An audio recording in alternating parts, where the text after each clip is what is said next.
Olá, sejam muito bem-vindos à Visão. Saudamos todos aquelas e aqueles que assistem à nossa emissão. Neste talk contaremos com um contributo especial de uma nova convidada. Damos desde já as boas-vindas à irmã Luzia Evangelista. É um prazer tê-la no nosso programa. E por isso, nós vamos contar em breve já com o seu contributo. Eu sou o Dário Santos e estarei como vosso anfitrião. Luzia Evangelista trabalha na área da restauração e, apesar do pouco tempo disponível que tem devido à sua agenda, que é um rolo compressor, ela tem uma enorme alegria em participar nesta missão. Ela tem desenvolvido igualmente um ministério na área da escola sabatina e do ministério pessoal. Na visão geral deste programa, nós iremos compreender como é que funciona o chamado de Deus para esta missão e de que forma é que cada um de nós poderá ser usados. Fazendo um zoom, vamos analisar o percurso de alguns indivíduos, alguns grupos, no decorrer da história, para entendermos de forma prática o desenrolar da missão. Mas, como é habitual, começamos com uma pequenina história introdutória. Eu conheci uma crente em Madrid que era cega, mas que levava várias pessoas a Jesus Cristo. Na missão também existe estratégia, existe planificação e metodologia. Esta senhora sentava-se nos bancos de jardim, nas planadas, e devido ao seu handicap, ela estava municiada de literatura e pedia intencionalmente que lhe lessem partes dos textos desses livros, obviamente devido à sua cegueira, e as pessoas liam por simpatia, por pena, em alguns casos, mas o que é facto é que desta forma ela levou várias almas aos pés de Jesus. E é desta forma que pode funcionar também o chamado de Deus para a missão. Como é a primeira vez que temos a nossa querida irmã Luzia connosco, vamos talvez conhecer um pouquinho melhor. Irmã Luzia, se pudesse partilhar um sonho connosco, que sonho é que a irmã tem no seu coração? O sonho maior que eu tenho no meu coração é ver a minha família salva. Oh, Este é, que grande plano. este é o plano, esta é a minha oração diária. Olha, e se tivesse que partilhar um medo, assim, em público, qual é o seu medo? Tem algum medo em especial? Se calhar até são vários, não é?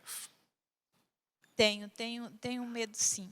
Eu tenho medo do meu nome não estar escrito no livro da vida, porque eu sei que se ele lá estiver, eu vou vencer tudo que tiver e que tem por vir. Então, o meu único medo é este. Interessante. E já agora, qual é que é o seu prato favorito? Meu prato favorito? Como vegetariana, é um bocado complicado dizer qual é o meu prato favorito. É É difícil. difícil. Mas eu sou sincera, gosto muito de tofu. Ok. Né? Tofu do mar, não é? Tofu não, tofu à brás, tofu Estamos, à brás, estamos a tofu, brincar. né? Olha, irmã Luzia, eu soube que não nasceu no ambiente adventista do sétimo dia e gostaria de lhe perguntar rapidamente como é que chegou ao conhecimento do Evangelho. O conhecimento do evangelho, assim, da forma como meu pai conhecia desde que nasci, porque meu pai era um católico praticante. Mas ao conhecimento do evangelho eterno, né, foi aos meus 23 anos, através de uma vizinha que era muito missionária e que nos emprestou, né, uma música para ouvirmos e que insistiu conosco que estudássemos a Bíblia, e é por isso que estamos, né, neste caminho há 37 anos. Amém. Grato pelo testemunho.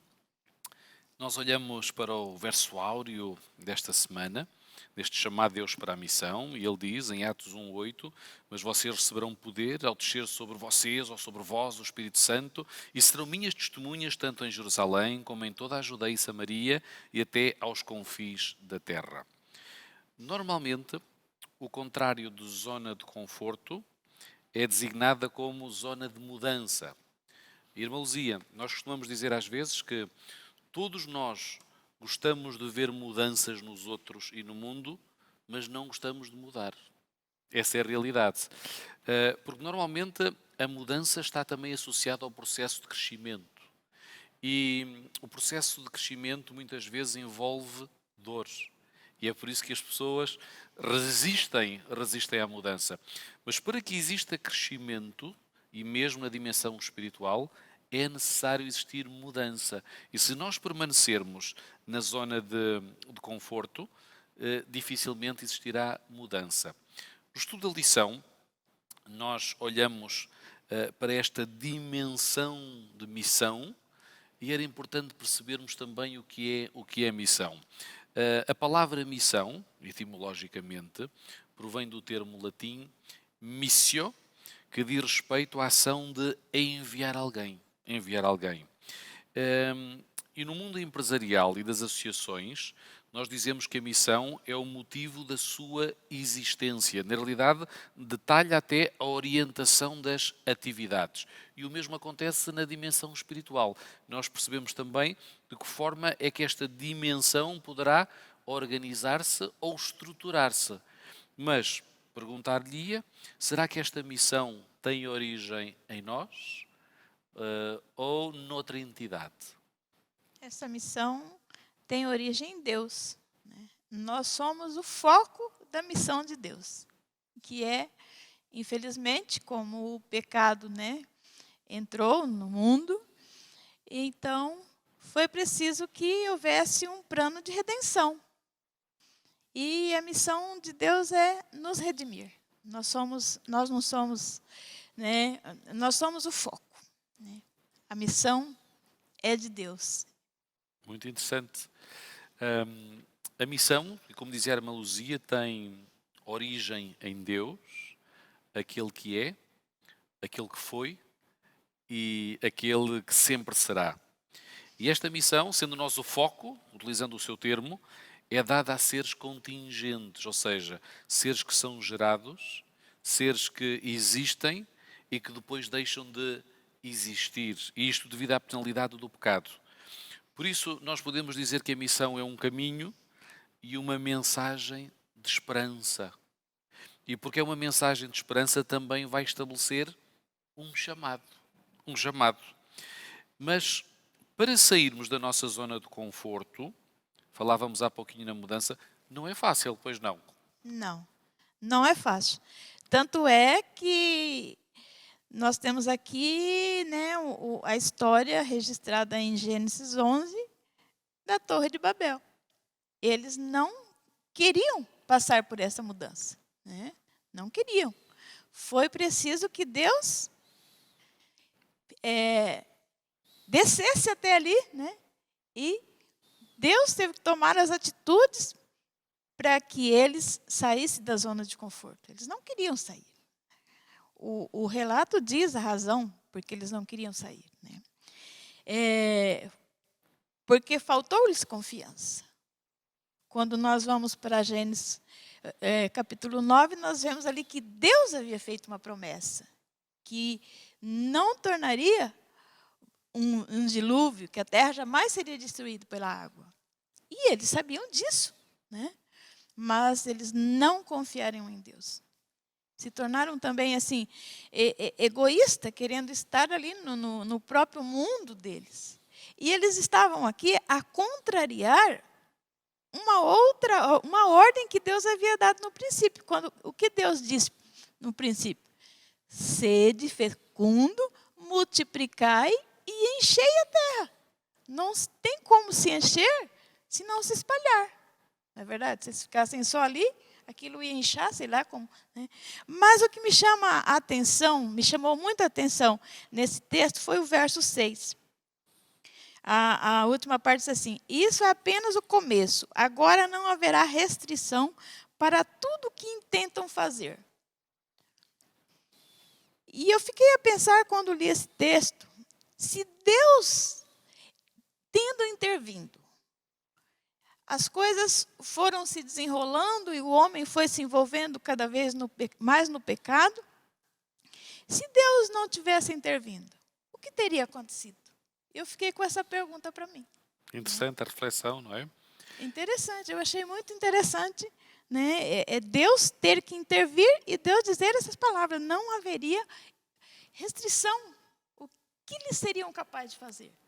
E é interessante quando nós entramos na cultura daquela época.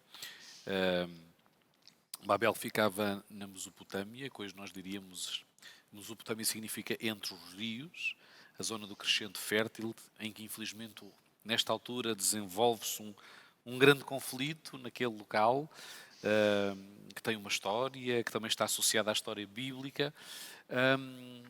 E ali em Babel, conheci também como a Porta do Céu, Nimrod fundou a cidade de Babel e quis construir uma torre.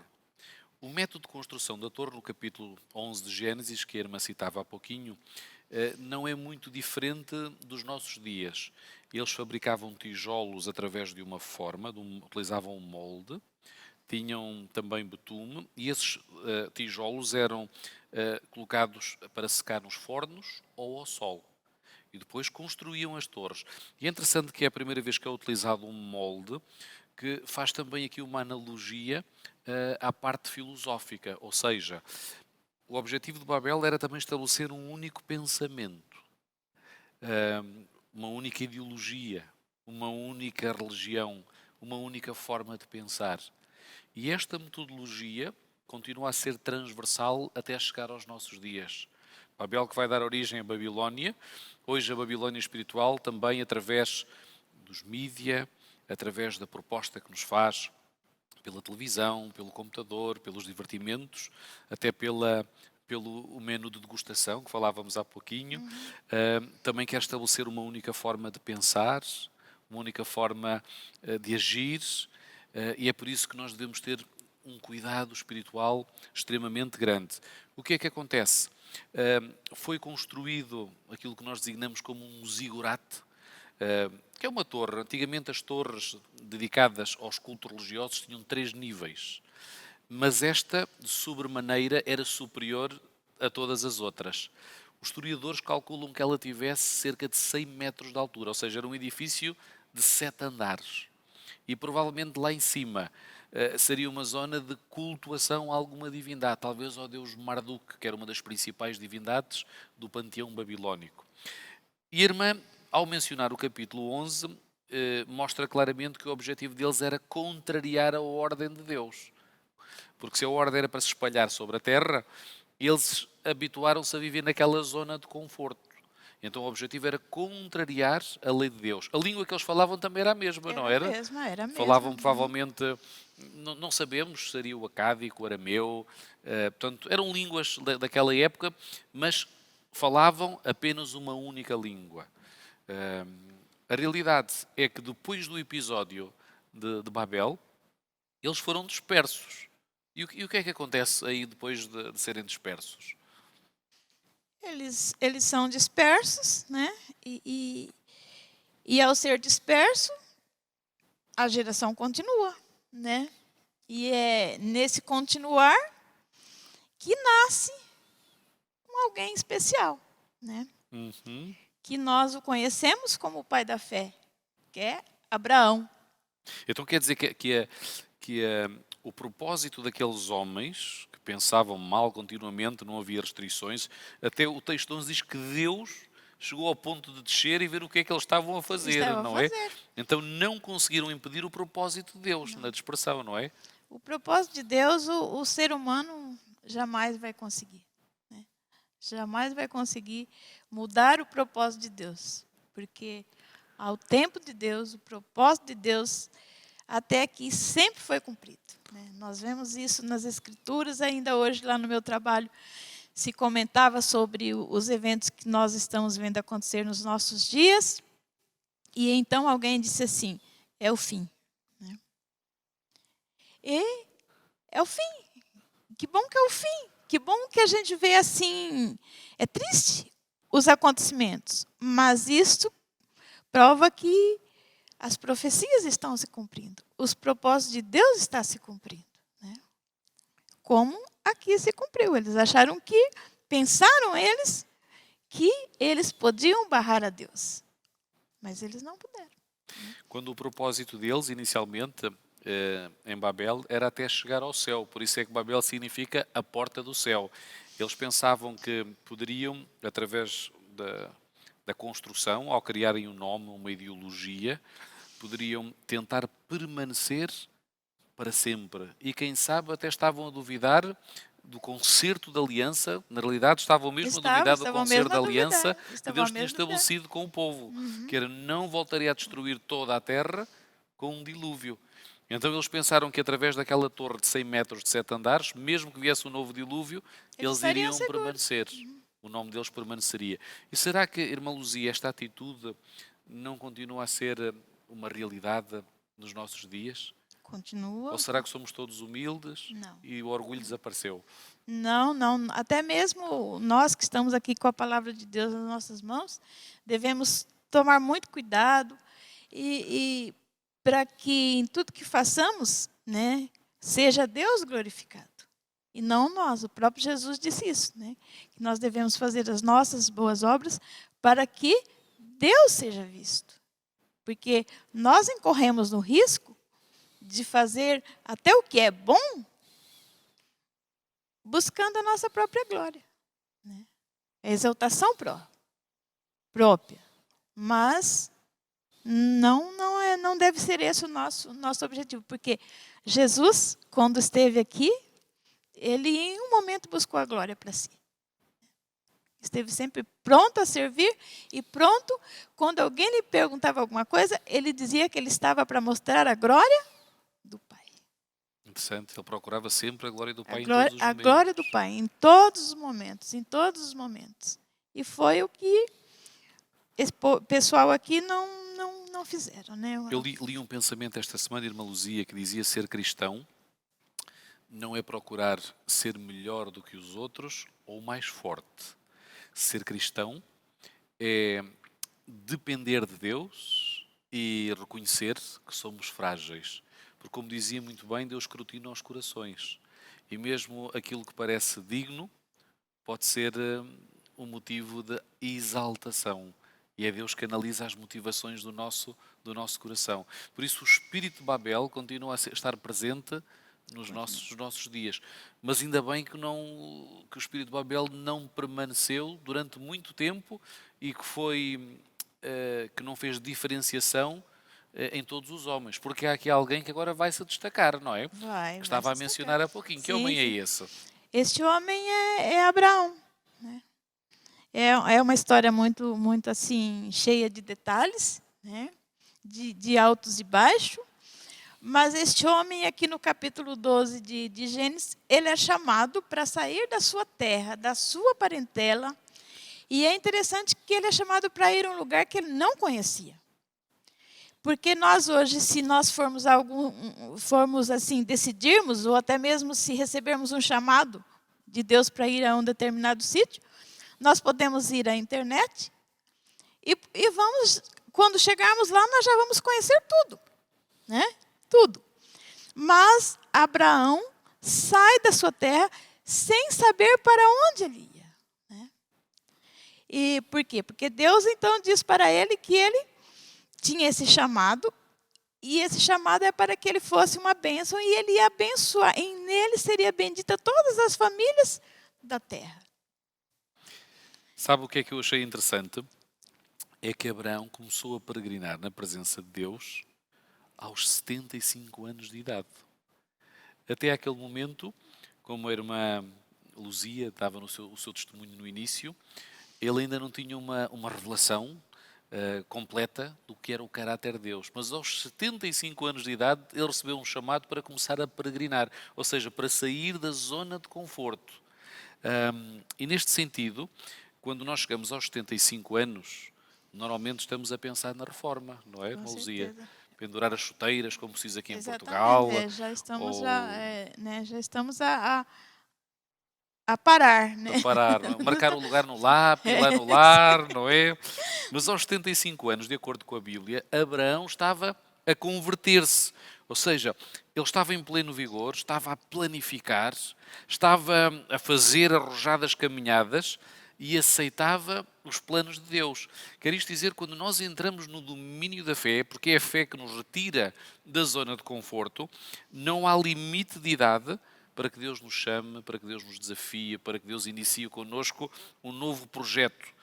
E eu recordo-me, o livro de Joel menciona que o Espírito Santo disse que, através de Joel, que os mais idosos teriam visões.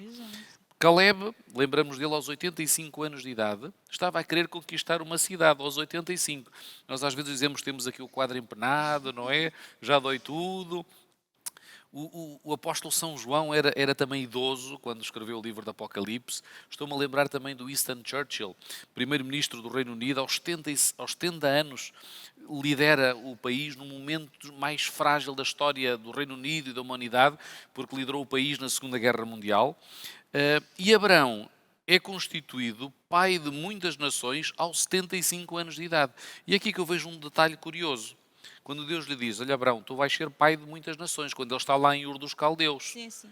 Só que a realidade é que ele não tinha filhos. Como é que alguém vai ser pai de muitas nações sem ter filhos? Ele até diz Explique isso, lá isto, irmã ele Luzia. até disse isso para Deus. Ele disse, olha, como vai ser isso? Né? Se o único que eu tenho é o Damasceno Eliezer, que serve aqui na minha casa, que era o servo.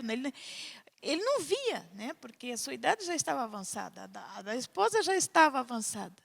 Né? E que também era estéril, não é? E Não que podia ter também era filhos. estéril. E ele agora, ele não vê, ele não... Mas Deus... Mas é interessante que isso levou tempo. Desde o momento em que Deus faz esta promessa para Abraão, foram ainda... Segundo o relato de Gênesis, e se nós formos, por exemplo, ao capítulo 16, diz que passaram, no versículo 2, 11 anos desde que tinha sido feita essa promessa. E o nome, ao ser mudado para Abraão, significa que tu vais ser pai de muitas nações. Mas ele nem um único filho tinha. Nós vamos claramente entender aqui, irmã Luzia, que estamos a falar do mecanismo de fé. E a fé é determinante para o nosso percurso espiritual. Quer isto dizer que nós, para entendermos o que é fé verdadeira, teremos claramente de definir qual é a nossa identidade, porque ela é que nos vai conduzir através de qualquer crise espiritual que possamos vir a enfrentar. E se nós tivermos apenas fé de circunstâncias, fé de aparências, fé emocional ou fideísmo, são aquelas pessoas que acham que controlam a providência e a ação de Deus, vai chegar o dia da angústia, o dia das provações e dos desafios, e nós podemos ser arrancados pela raiz em dias de tempestade, mesmo aqueles que pensamos que estamos firmes. E Abraão teve que esperar pelo menos 11 anos para ver cumprir esta promessa. Mas para vir cumprir esta promessa, ele teve que enfrentar alguns obstáculos que a irmã já mencionou. A idade avançada, a esterilidade da mulher. Aliás, parece que há um denominador comum entre as filhas, as mulheres dos patriarcas. É interessante. Todas eram estéreis. Todas eram estéreis.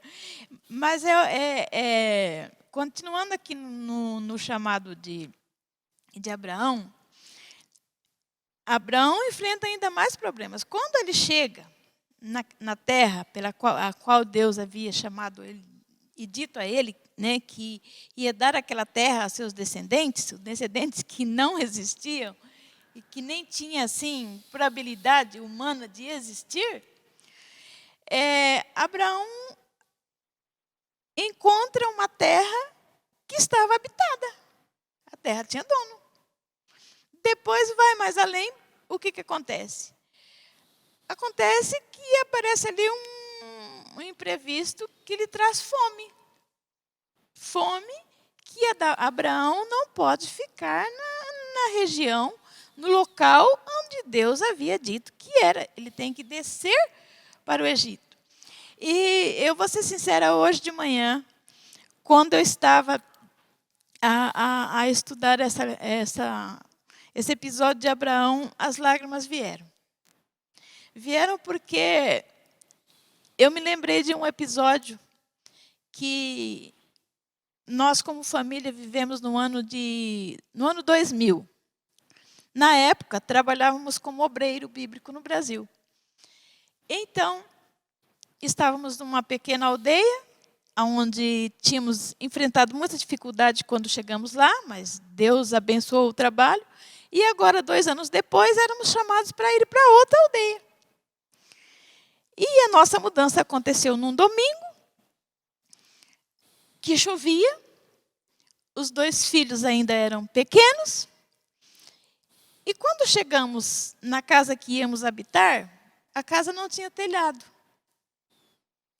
E então, o senhor que nos levou até lá, agarrou no telemóvel, telefonou para o pastor e perguntou: o senhor vai deixar aqui essa família? Né? Mas o pastor já nos conhecia e sabia que a gente se arranjava.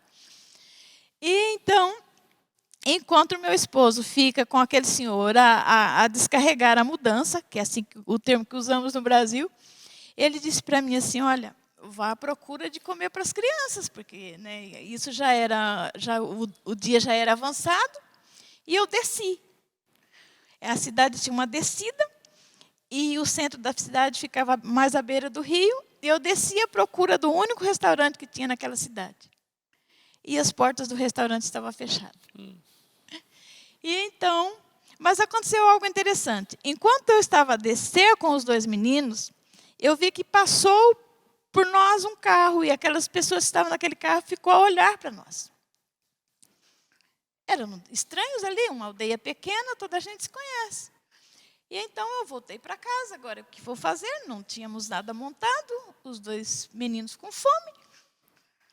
E quando eu chego, percebo que aquele carro que havia passado por nós já estava lá. E então o que havia acontecido? Eram 2 irmãs da igreja que pensou assim, estavam a almoçar e pensou assim: bom, aquela família vai chegar, provavelmente não vão ter como preparar a refeição, vamos lá levar o almoço para eles, né? Então eu me emocionei porque pelas providências de Deus, né?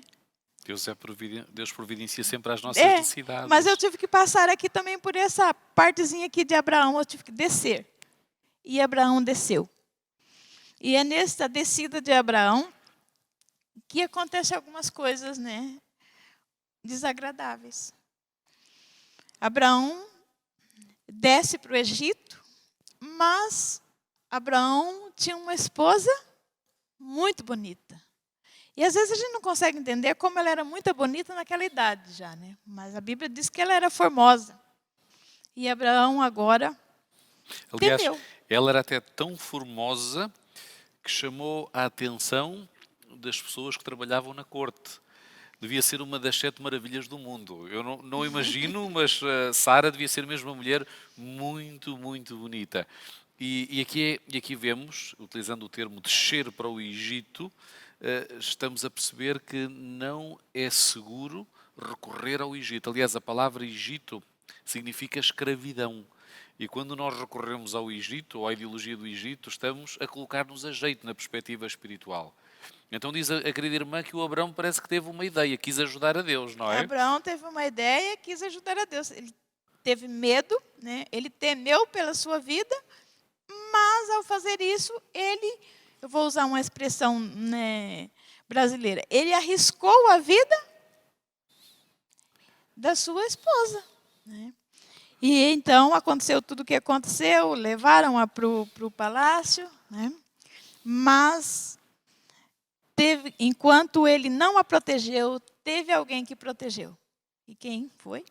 Deus. Foi o nosso Deus. Nosso E é aqui, Deus. irmã Luzia, que nós vemos quão Deus é misericordioso. Mas, por outro lado, nós também vemos que o pai da fé, porque Abraão foi considerado o pai da fé, cometeu muitos erros, muitos lapsos, na perspectiva de querer ajudar a Deus. Ou seja, a fé é uma caminhada, é um caminho. E Deus não procura perfeição em nós, mas responsabilidade. Porque, na realidade, nenhum ser humano nasce perfeito. Na realidade, a palavra perfeito que nós encontramos na Bíblia, tanto no Antigo como no Novo Testamento, significa maturidade. Maturidade. E a maturidade é um caminho realizado através da prática das virtudes. Por isso, o pai da fé também não foi perfeito nessa fase inicial. Aliás, a Bíblia diz que Abraão andou com Deus e depois foi perfeito. Há pessoas hoje que querem ser perfeitas para andar com Deus. Isto é impossível. Portanto, nós temos que caminhar com Deus para que a perfeição de Deus nos seja imputada. e não encontrar aqui a impecabilidade.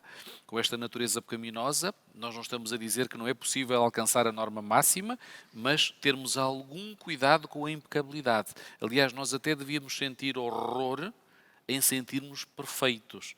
Porque se nós formos perfeitos já, neste momento, nós não iríamos querer precisar da intercessão de Jesus. E nós vamos precisar da intercessão de Jesus até ao último momento. Seja através do ministério que ele desenvolve neste momento no santuário, como também através da presença do Consolador.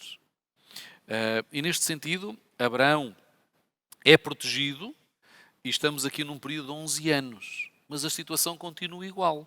Porque eu imagino no lado de Sara, porque as mulheres dos patriarcas também eram provadas. Porque eles falavam diretamente com Deus, não é? Exatamente. Mas elas ouviam o que o marido lhes dizia.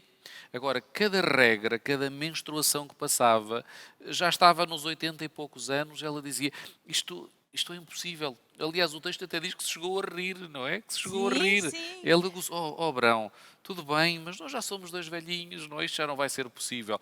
E foi então, mais uma vez, aquele casal quis dar uma ajuda a Deus, não é? Parece Mais que uma agora vez. introduziram uma escrava.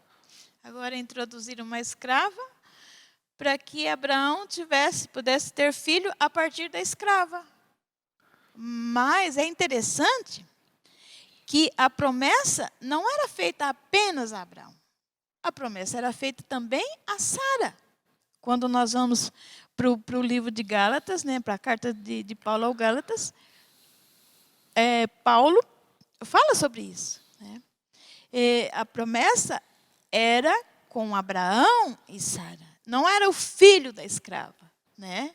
Era o filho da esposa legítima.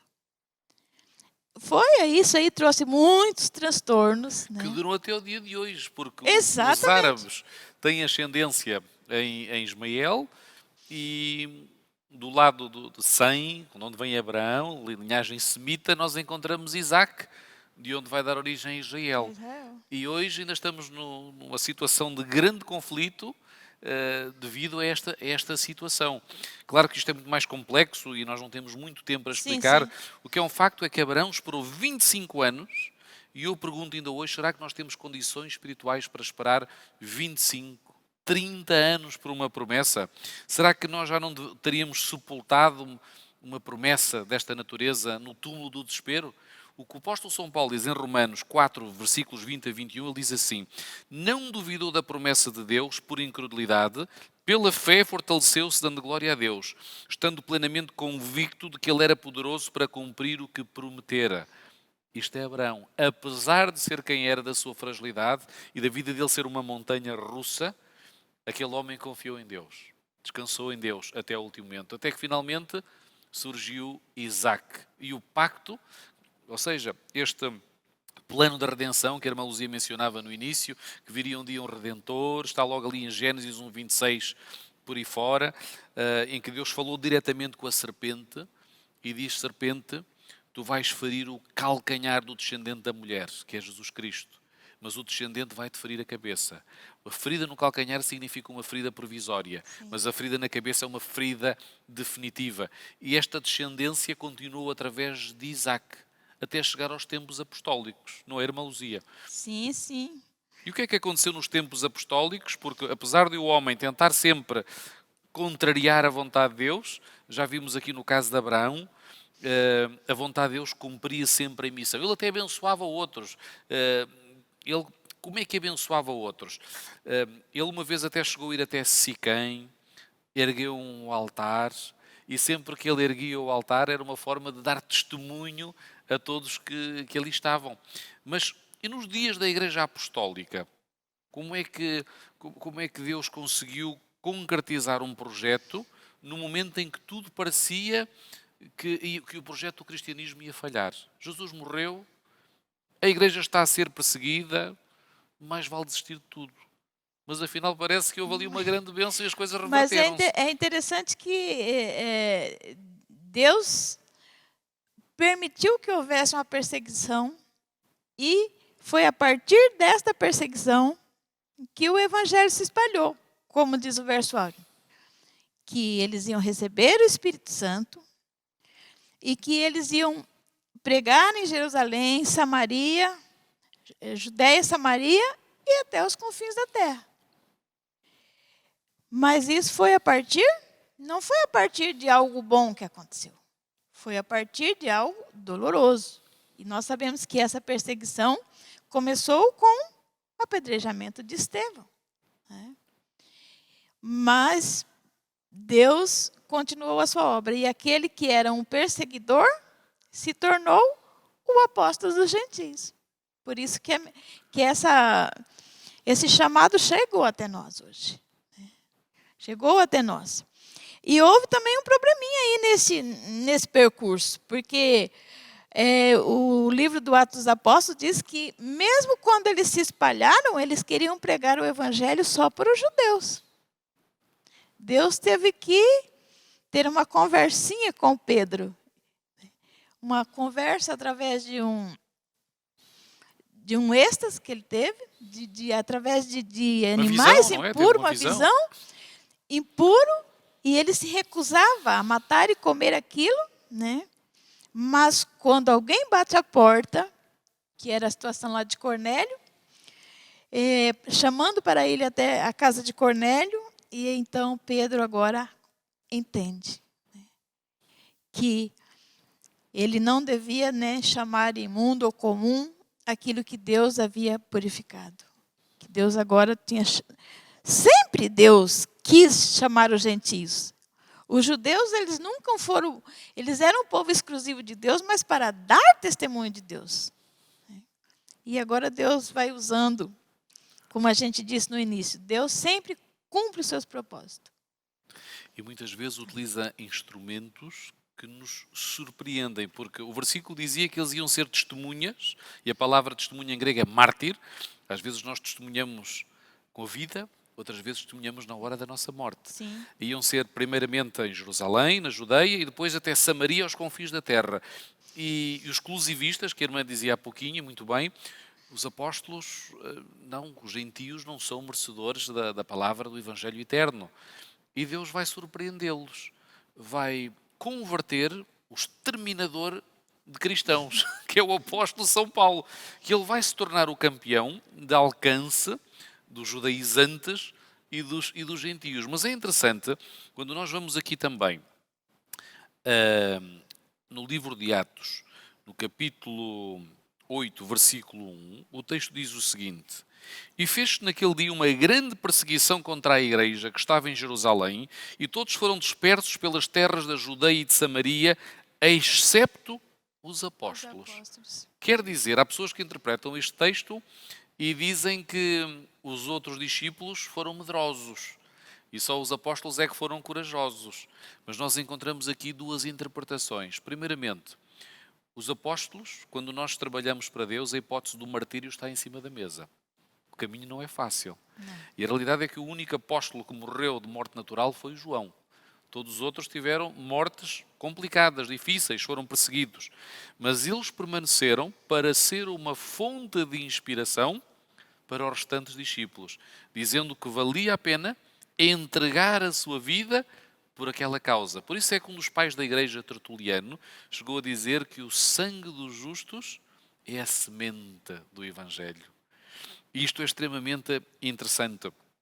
O chamado de graça que Deus nos faz, a realidade, o chamado que Deus nos continua a fazer, é um chamado de graça. E isto é um dos ensinos fundamentais do cristianismo. É entender que Deus não precisa de nós, mas ainda assim chamou-nos. E Paulo até diz em Efésios 3,7 que Deus deu-lhe um ministério pela graça, ou seja, ele não merecia. E qual foi o resultado, irmã Luzia, desta dispersão de discípulos cristãos pelas províncias do Império Romano?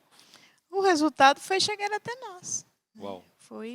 Realmente eles cumpriram o que Jesus pediu a eles no capítulo 1, né, no verso 8 de Atos. Realmente eles cumpriram. O Evangelho, naquela época, chegou até os confins da terra. E, apesar do mundo, né, ter se expandido tanto, hoje tudo é habitado, o Evangelho chega aos confins, né? Chegou aqui até nós e tem chegado, né? E vai continuar chegando. vai continuar. E vai continuar chegando. Nós até vivemos no período dos cross-media, ou seja, nós utilizamos hoje todos os meios. É a internet, é a televisão, é os rádios, é os transistores, ou seja, todos os meios são utilizados como nunca antes para a proclamação do Evangelho. Mas há aqui um risco. Às vezes nós transferimos para esses meios o trabalho do Evangelho. E esquecemos-nos de que nós precisamos de estar implicados no Evangelho. Hoje em dia até já há robôs que dão estudos bíblicos, através da inteligência artificial. Sim. Eles atendem as pessoas, mas isto pode trazer um risco. É nós voltarmos novamente para a zona de conforto. Exatamente. Vamos deixar as tecnologias fazer o nosso trabalho e nós não nos vamos envolvemos na descansar, missão. né? Não pode ser. Não. Nós temos nossa parte a fazer. E eu gostei muito aqui, né, do texto aqui de quinta-feira, que diz que partilhar a verdade não é convencer os outros de que estão errados, mas é partilhar Jesus da forma que é retratada nas mensagens dos 3 anjos de Apocalipse. Né? Muito interessante. Então, a mensagem que nós temos para levar é Jesus. Né? Mas a verdade presente nossa é falarmos sobre o juízo, sobre quem nós devemos adorar, porque nos dias em que nós vivemos está se adorando tantas coisas, né? E o Criador está ficando muitas vezes esquecido. Então, o chamado não é para apontar o erro das pessoas, porque nós não gostaríamos que alguém chegasse até nós com esta mensagem. Mas é levar Jesus até as pessoas. Mas tem um porém. Para que eu leve Jesus até as pessoas, eu preciso estar com Ele. E tem um verso lá em capítulo 4 de Atos, o verso 13, que diz assim: quando aqueles que estavam ali viram a intrepidez, como Pedro e João falavam, eles chegaram a uma conclusão, que eles haviam estado com Jesus. Para que as pessoas com qual eu me contacto percebam algo em mim, eu preciso estar com Jesus antes. Porque de mim, eu não tenho nada para levar. Nós precisamos de receber o Consolador, porque quem convence e muda os corações é o Espírito, Espírito de Deus.